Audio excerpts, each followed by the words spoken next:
लद्दाख एक ऐसी जगह जो अपने पीसफुल एनवायरनमेंट और नेचुरल ब्यूटी के लिए जानी जाती है, लेकिन आज के टाइम में लद्दाख में यह हाल है।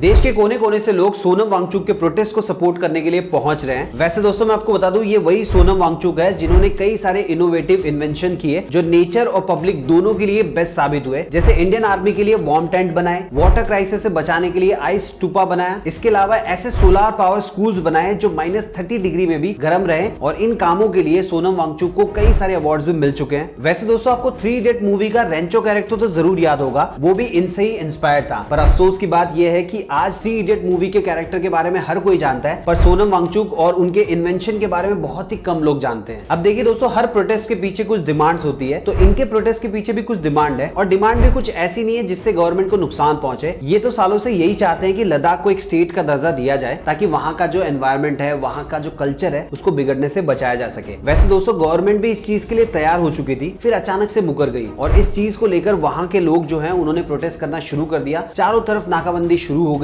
और वहां के लोगों की लाइफस्टाइल पूरी तरीके से अस्त व्यस्त हो गई। अब दोस्तों सवाल ये उठता है कि प्रोटेस्ट की शुरुआत कहां से हुई, और सोनम वांगचुक और उनके साथ जो प्रोटेस्ट कर रहे हैं उनकी डिमांड एग्जैक्टली है क्या? गवर्नमेंट अपने प्रोमिसेस को पूरा क्यों नहीं करना चाहती? क्या गवर्नमेंट के ऊपर किसी का प्रेशर है? कौन सही है, गवर्नमेंट या सोनम वांगचुक? इन सभी सवालों के जवाब हम इस वीडियो के अंदर जानने की कोशिश करेंगे, लेकिन उससे पहले आप इस वीडियो को लाइक कर दीजिए और इस वीडियो को उन सभी फ्रेंड्स के साथ शेयर कीजिए जिनको इस मुद्दे के बारे में डिटेल में पता नहीं है। देखिए दोस्तों, 5 अगस्त 2019 से पहले जम्मू एंड कश्मीर और लद्दाख दोनों एक ही स्टेट थे। उसके बाद में सबसे पहले आर्टिकल 35A और उसके बाद में आर्टिकल 370 को हटाया गया और एक स्टेट से 2 यूनियन टेरिटरीज बना दी गई। सबसे पहली यूनियन टेरिटरी बनी जम्मू एंड कश्मीर की और दूसरी बनी लद्दाख की। अब दोस्तों जब जम्मू एंड कश्मीर एक स्टेट हुआ करता था, तब बाहर के लोग यहाँ पे प्रॉपर्टी नहीं खरीद सकते थे, लेकिन आर्टिकल 35A और आर्टिकल 370 हटने के बाद में देश का कोई भी इंसान इन दोनों यूनियन टेरिटरीज में जाकर प्रॉपर्टी खरीद सकता है, वहां पे चाहे तो रह भी सकता है और बिजनेस भी शुरू कर सकता है, ठीक उसी प्रकार जैसे किसी भी स्टेट में किया जा सकता है। वैसे दोस्तों इन यूनियन टेरिटरीज में से जम्मू एंड कश्मीर को अपनी विधानसभा मिली हुई है, लेकिन लद्दाख को कोई भी विधानसभा नहीं दी गई। अब विधानसभा एग्जैक्टली क्या होता है, चलिए उसके बारे में आपको शॉर्ट में बता देता हूँ। देखिए हर एक स्टेट की अपनी एक विधानसभा होती है, जिसका रिप्रेजेंटेटिव भी उसी स्टेट से बिलोंग करता है, और वो अपने स्टेट की जो प्रॉब्लम्स होती है या वहां के लोगों की जो रिक्वायरमेंट होती है वो सबको गवर्नमेंट तक पहुंचाता है। सो जम्मू एंड कश्मीर को विधानसभा मिली हुई है, लेकिन लद्दाख को नहीं मिली है। फिर भी लद्दाख के लोग चुप थे, खुश थे, क्योंकि उनको ऐसा लग रहा था कि जम्मू एंड कश्मीर को विधानसभा मिली है और हमको नहीं मिली है, तो गवर्नमेंट ने डेफिनेटली कुछ ना कुछ जरूर सोचा होगा हमारे लिए भी। इसके अलावा दोस्तों लद्दाख में कोई इलेक्टेड असेंबली भी नहीं दी गई, यानी कि लद्दाख को चलाने वाला रिप्रेजेंटेटिव कोई लद्दाखी नहीं बल्कि किसी भी स्टेट या रीजन से आया हुआ कोई भी लेफ्टिनेंट गवर्नर हो सकता है। ऐसे में वहां के लोग गवर्नमेंट के इस फैसले के खिलाफ हो गए और गवर्नमेंट के सामने कुछ डिमांड्स रखने लगे। उनकी टोटल 4 डिमांड है। सबसे पहला, लद्दाख को 6th शेड्यूल में शामिल किया जाए। दूसरा, लद्दाख को पूर्ण राज्य का दर्जा मिले। तीसरा, लेह और कारगिल को पार्लियामेंट में अलग अलग सीट दी जाए। चौथा, एक पब्लिक सर्विस कमीशन भी बनाया जाए। अब लोगों के ये जो प्रोटेस्ट को देखते हुए गवर्नमेंट ने 2019 के चुनाव के टाइम पे प्रॉमिस किया था कि लद्दाख को 6th शेड्यूल में शामिल किया जाएगा, लेकिन रिसेंटली इन सभी चीजों को लेकर 4 मार्च को लद्दाख यूनियन टेरिटरी के नेताओं ने होम मिनिस्टर अमित शाह से मीटिंग की, तो उन्होंने डिमांड को मानने से इनकार कर दिया, जिसके बाद में लोग प्रोटेस्ट करने लग गए और सोनम वांगचुक ने 6 मार्च को अनशन शुरू कर दिया, जिसका नाम क्लाइमेट फास्ट रखा गया। उनका ये जो फास्ट था लगभग 21 दिनों तक चला और 26 मार्च को उन्होंने अपना अनशन खत्म कर दिया। उनके इस प्रोटेस्ट में पूरे देश भर से लगभग 30,000 से ज्यादा लोग शामिल हुए थे और गवर्नमेंट से उनकी डिमांड पूरी करने की गुहार भी लगाई थी। इस प्रोटेस्ट में कई बड़ी बड़ी हस्तियां भी पहुंची थी, लेकिन अब तक गवर्नमेंट की तरफ से कोई भी एक्शन नहीं लिया गया और ना ही कोई बड़ा नेता सोनम वांगचुक से मिलने गया। इसके अलावा दोस्तों सोनम वांगचुक ने जब फास्ट खत्म किया तो उन्होंने कहा ये तो सिर्फ शुरुआत है। 27 मार्च से अगले 10 दिन तक महिलाएं अनशन करेगी, उसके बाद में बाकी के लोग करेंगे और फिर भिक्षुक भी इस अनशन में शामिल होंगे, और उसके बाद में मैं एक बार फिर से अनशन करूंगा, जो कि आमरण अनशन भी हो सकता है। अब दोस्तों सोनम वांगचुक और लद्दाख के लोगों की डिमांड इतनी खास क्यों है, पूरे देश के लोग उन्हें सपोर्ट क्यों कर रहे हैं, ये जानना हम सभी के लिए बहुत जरूरी है। तो चलिए एक एक डिमांड को डिटेल में जानने की कोशिश करते हैं। सबसे पहली डिमांड है 6th शेड्यूल में इंक्लूड करना। अब सबसे पहले हमको ये समझना होगा 6th शेड्यूल एग्जैक्टली होता क्या है। देखिए 6th शेड्यूल को देश के ट्राइबल कम्युनिटीज के लिए बनाया गया था, ताकि वो अपने ट्राइबल एरिया में डेमोक्रेसी को बढ़ाने के लिए खुद का ऑटोनोमस डिस्ट्रिक्ट काउंसिल और ऑटोनोमस रीजनल काउंसिल बना सके, जिससे किसी भी ट्राइबल एरिया के लोग अपने जमीन, जंगल, नेचुरल रिसोर्सेज और लोकल कस्टम्स को लेकर खुद के कानून बना सके। इसके अलावा बाहर के जो लोग हैं उनको उनके रिसोर्सेस और जमीन को एक्सप्लॉइट ना कर सके। अब दोस्तों जो 6th शेड्यूल है आज के टाइम में मेघालय, मिजोरम, त्रिपुरा और आसाम के ट्राइबल एरियाज में लागू किया हुआ है। अब देखिए लद्दाख में भी नेचुरल रिसोर्सेस हैं और ट्राइब्स भी हैं। वैसे एनसीएसटी की एक रिपोर्ट के अकॉर्डिंग लेह के अंदर 66.8% शेड्यूल ट्राइब पॉपुलेशन है, दुबरा में 73.35%, खालसी में 97.05%, कारगिल में 83.49%, संकू में 89.96% और जंस्कार में 99.16% शेड्यूल ट्राइब पॉपुलेशन है। तो देखिए दोस्तों लद्दाख को अगर 6 शेड्यूल में शामिल कर लिया गया तो वहां के लोगों को डेमोक्रेटिक राइट्स मिलेंगे और वहां के लोग अपने नेचुरल रिसोर्सेज को बचा पाएंगे। दूसरी डिमांड है स्टेटहुड। देखिए दोस्तों 2019 में धारा 370 और 35A हटने के बाद में लद्दाख की हालत पहले से ज्यादा खराब हो गई। अब मैं ऐसा क्यों बोल रहा हूं? देखिए जब Jammu and Kashmir full state हुआ करता था तो लद्दाख के नुब्रा, लेह, कारगिल और जंस्कार की तरफ से 4 MLA हुआ करते थे जिन्हें वहां के लोकल लोग चूज करते थे और वो रिप्रेजेंटेटिव अपनी बातों को जम्मू एंड कश्मीर की गवर्नमेंट के सामने रखा करते थे। पर अगस्त 2019 के बाद में लद्दाख के लोगों से ये अधिकार छीनकर सेंट्रल गवर्नमेंट के हाथों में दे दिया गया। वहां के सभी फैसले लेफ्टिनेंट गवर्नर लेने लगे जो कभी वहां के लोकल लोगों से मिले ही नहीं, वहां की प्रॉब्लम को कभी फेस किया ही नहीं। जो बड़े फैसले होते हैं वो होम मिनिस्ट्री लेने लगी। यानी कि दोस्तों लद्दाख के लिए जो सरकार है उसका लद्दाख के आम लोगों के साथ कोई डायरेक्ट कनेक्शन है ही नहीं। अगर हम यूनियन टेरिटरीज की बात करें तो पौंडुचेरी और दिल्ली भी यूनियन टेरिटरी है, लेकिन यहाँ स्टेट लेवल पर एक गवर्नमेंट है और इलेक्शन भी होते हैं। लोग अपनी मर्जी से अपने कैंडिडेट को चूज कर सकते हैं। सो दोस्तों अगर हम लद्दाख की बात करें तो स्टेट लेवल पे इनका कुछ है ही नहीं और अगर सेंट्रल लेवल की बात करें तो इनके पास सिर्फ एक ही MP है। यानी कि दोस्तों पूरी की पूरी कमान सेंट्रल गवर्नमेंट के हाथों में ही है। सो लोगों की ये डिमांड है कि लद्दाख को एक पूर्ण राज्य का दर्जा दिया जाए और वहां पे एक लेजिस्लेटिव असेंबली बनाई जाए और कम से कम सेंट्रल में 2 MP तो दिए ही जाए जिनके थ्रू लोग अपनी बातों को गवर्नमेंट के सामने रख पाए और अपनी मर्जी से MP को चुन पाए। तीसरी demand job reservation and public service commission. देखिए दोस्तों हर स्टेट में पब्लिक सर्विस कमीशन होता है और union public service commission all India services के लिए एग्जामिनेशन कंडक्ट करती है। सो लद्दाख के जो लोग हैं उनकी भी यही डिमांड है कि वहां भी एक पब्लिक सर्विस कमीशन होनी चाहिए जिससे वहां के यूथ को इस तरीके के जॉब करने का मौका मिले। साथ ही साथ में उनकी ये भी डिमांड है कि लोकल लोगों के लिए कुछ परसेंटेज जॉब्स रिजर्वेशन होनी चाहिए जिससे वहां के लोगों को ज्यादा रोजगार मिल सके। चौथी demand separate parliamentary constituency for Leh and Kargil. देखिए लद्दाख के लोगों की ये भी डिमांड है कि लेह और कारगिल के लिए अलग अलग पार्लियामेंट्री कॉन्स्टिट्यूएंसी बनाई जाए जिससे लोगों के बीच में अमन और चैन बना रहे। क्योंकि दोस्तों कारगिल में शिया मुस्लिम्स की मेजोरिटी ज्यादा है तो वहीं अगर हम लेह की बात करें तो बुद्धिस्ट की मेजोरिटी ज्यादा है। सो दोनों ही कम्युनिटी की अलग अलग जरूरतें हैं, उनकी लाइफस्टाइल भी अलग है, इसलिए दोनों के लिए अलग अलग पार्लियामेंट्री कॉन्स्टिट्यूएंसी की मांग की जा रही है। अब दोस्तों सवाल ये उठता है कि गवर्नमेंट नेग्लेक्ट क्यों कर रही है। सो दोस्तों मैंने आपको जितने भी डिमांड्स बताई है वो सारी की सारी सही है क्योंकि आज से 4-5 साल पहले गवर्नमेंट को भी यही लग रहा था, जिसकी वजह से गवर्नमेंट ने लद्दाख की ये सारी डिमांड्स पूरी करने का वादा किया था कि इलेक्शन के 15 दिन के बाद में ही लद्दाख को 6 शेड्यूल में शामिल किया जाएगा और बाहर के लोगों को इसके नेचुरल रिसोर्सेज और मिनरल्स को एक्सप्लॉइट करने से भी रोका जाएगा। फिर अचानक होम मिनिस्टर अमित शाह इस बात से मुकर गए और लद्दाख को 6 शेड्यूल में रखने से मना कर दिया, जिसके बाद में सोनम वांगचुक और बाकी के लोगों का कहना यह है कि सरकार डेमोक्रेसी का मजाक उड़ा रही है। अब गवर्नमेंट ऐसा क्यों कर रही है इसका साफ रीजन तो सामने नहीं आया, लेकिन सोनम वांगचुक का कहना है कि लद्दाख को 6 शेड्यूल में ना लाने का फैसला सेंट्रल गवर्नमेंट का नहीं बल्कि कुछ इंडस्ट्रियलिस्ट लॉबी का है जो गवर्नमेंट पर ऐसा करने के लिए प्रेशर बना रही है क्योंकि उनको अल्टीमेटली प्रॉफिट होने वाला है। अब दोस्तों ये चीज तो हम सभी जानते हैं कि इंडिया में ऐसे बहुत सारे इलाके हैं जहां पे मिनरल्स मौजूद हैं। जैसे रिसेंटली जम्मू एंड कश्मीर में 5.9 मिलियन टन लिथियम रिजर्व पाया गया था। वहीं लद्दाख की बात करें तो ऐसा माना जाता है कि ये सारी चीजें वहां पे भी हो सकती है, जैसे कि आर्सेनिक, ओरे, borax, gold, granite, limestone, marble और सल्फर। ये सभी मिनरल्स भले ही वहां के ट्राइब के काम ना आए पर इंडस्ट्रीज में इनका बहुत ज्यादा यूज हो सकता है। जैसे दोस्तों लिथियम का यूज बैटरीज बनाने के लिए किया जा सकता है, उसी प्रकार आर्सेनिक, ओरे का यूज फार्मास्यूटिकल्स में, वुड प्रिजर्वेटिव्स में,